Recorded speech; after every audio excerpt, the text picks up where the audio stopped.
March 31, 2018, 9:33 a.m. Eastern Daylight Saving Time. March 31, 2018, 9:32 a.m. Eastern Daylight Saving Time. SN's Mike DeCourcy breaks down Saturday night's matchup between the number 1 seeds. Watch NCAA basketball with FUBO TV San Antonio in the glorious history of the NCAA tournament as conceived by Hall of Famer Dave Gavitt, with a 64-team bracket that turned this event into a phenomenon. There have been 68 semi-final games played at the Final Four. Kansas vs. Villanova will be only the 12th in all that time to be contested by 2 number 1 seeds.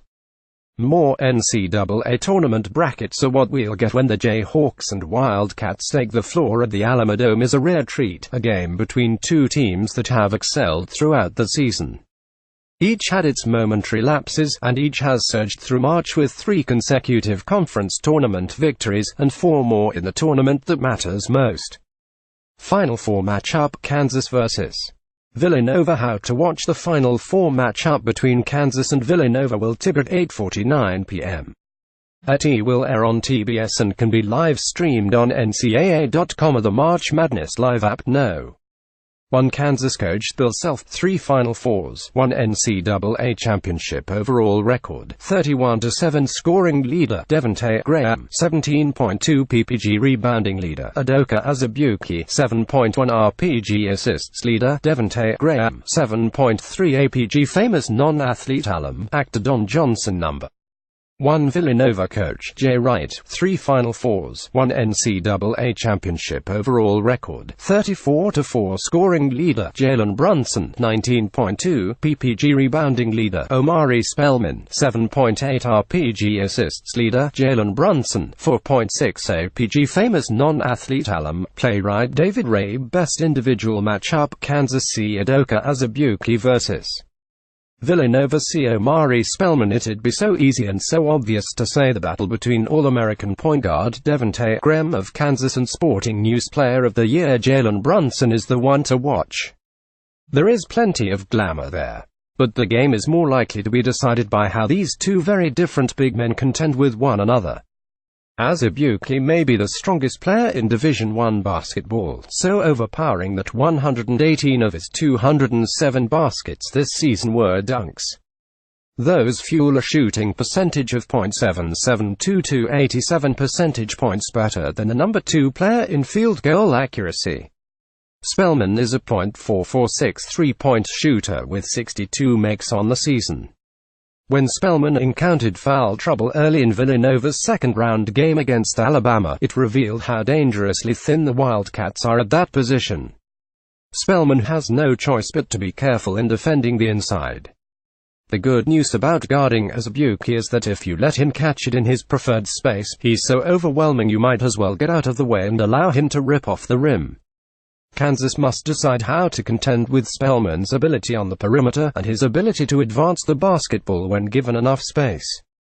The Jayhawks believe Azubuike moves his feet well enough to cope with the challenge. He does well in ball screen defense. Few of KU's Big 12 opponents featured a big man so adept away from the goal. Now, there's a chance the Jayhawks could get 2 in 3 days, were they to win and face Michigan in the final, critical coaching decision. Villanova seems likely to be putting Azubuike in 2 pick-and-rolls all evening. KU will have to decide how it wants to defend those situations. It seems unlikely KU would risk foul trouble by trapping. Would KU be bold enough to have him hang back and dare the Wildcats to shoot from deep? Hedge hard and risk foul trouble. Azubuike is the most important player on the floor because there's no one else like him. KU can sub him out now with Silvio De Sousa, and he's been terrific all month, but he's so inexperienced the Jayhawks must be careful with how much work they ask him to. Most eye-popping stat: 7 if Villanova converts 7 3-pointers at the Final Four, whether in the semi-final against Kansas or, if they're fortunate, the semi and championship game. The Wildcats will set a new NCAA Division I record for 3-pointers made in a season.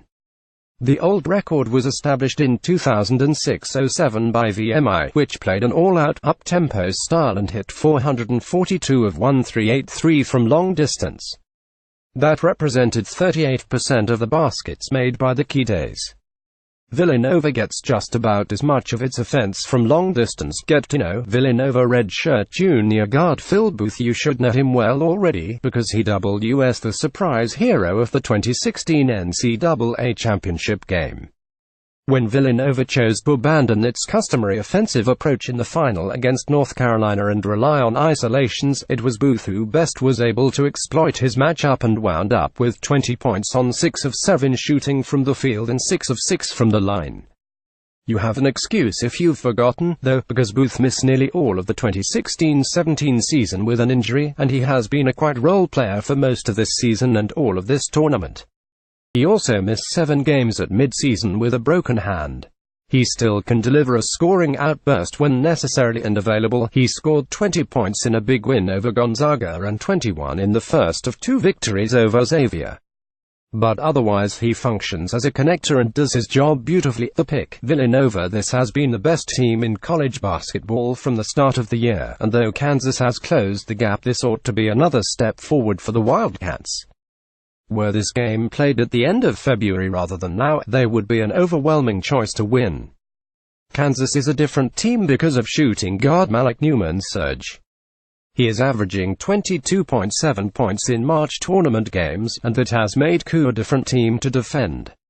There isn't as much pressure on Graham to manufacture opportunities for himself.